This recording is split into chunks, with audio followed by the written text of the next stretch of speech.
అందరికీ నమస్కారం అండి. నేను భాను మేకల. విజయవాడ నుంచి అఘోరీగాడి బాధితురాలు వర్షిణి ఉంది కదా, వర్షిణి యొక్క తల్లిదండ్రులు ఆయన నాన్నగారు అమ్మగారు ఇద్దరిని విజయవాడ నుంచి నేను హైదరాబాద్ తీసుకొస్తున్నాను. అఘోరి శ్రీనివాస్ గారిని అరెస్ట్ చేశారనే వార్త మనందరికీ తెలుసు. పోలీసు వారు అయితే తీసుకొస్తున్నారు.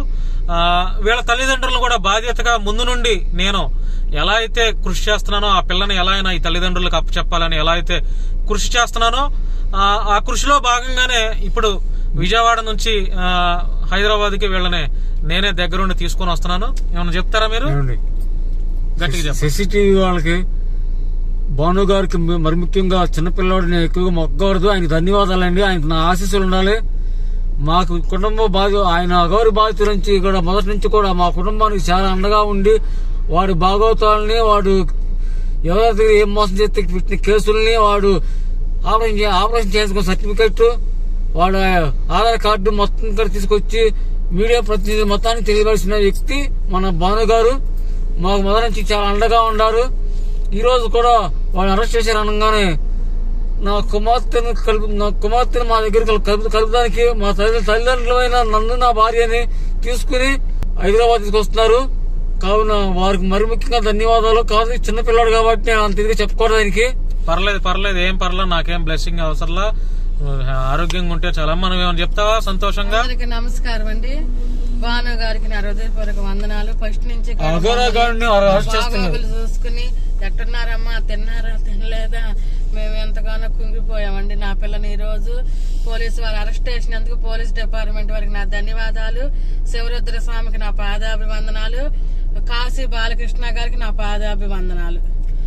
భాను గారికి నా పాదాభివందనాలు. థ్యాంక్ యూ అమ్మా, థ్యాంక్ యూ. ఏం పర్లేదు. సో ఫ్రెండ్స్, ఇది బయలుదేరి ఇప్పుడు విజయవాడ నుంచి బయలుదేరి హైదరాబాద్ వస్తున్నాము.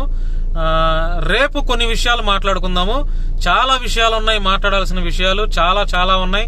చాలా మంది తెలియక యోని పూజలు అంటున్నారు, క్షుద్ర పూజలు అంటున్నారు, రకరకాలుగా అంటున్నారు. ఎవరు ఆ 10 లక్షలు ఇచ్చారు కదా, యోని పూజలు కాదు, ఏం కాదండి. కేవలం ఆ డబ్బులు ఇచ్చిన వారు ఎందుకు ఇచ్చారంటే 10 లక్షల రూపాయలు వాళ్ళ వ్యాపారాలు బాగుండాలని, వారి కుటుంబంలో ఆరోగ్యంగా ఉండాలని చెప్పి మాత్రమే పూజలు చేయించుకున్నారు. అంతేగాని చాలా మంది తెలియక యోని పూజలు, నగ్న పూజలు అంటున్నారు. ఇదంతా రాంగ్ అండి. ఆ మాట కరెక్ట్ కాదు.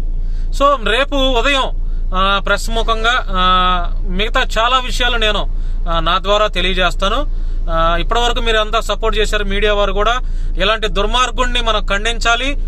తప్పకుండా చట్టం అయితే గెలిచిందండి, చట్టం గెలిచింది, అందులో ఎటువంటి అనుమానం లేదు.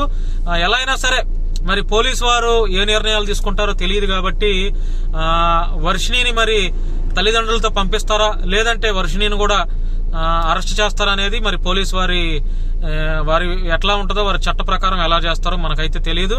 మరి తల్లిదండ్రులను అయితే నేను క్షేమంగా హైదరాబాద్ తీసుకొస్తున్నాను. మిగతా విషయాలు అక్కడ మాట్లాడుకుందాం. థ్యాంక్ యూ అండి, థ్యాంక్ యూ.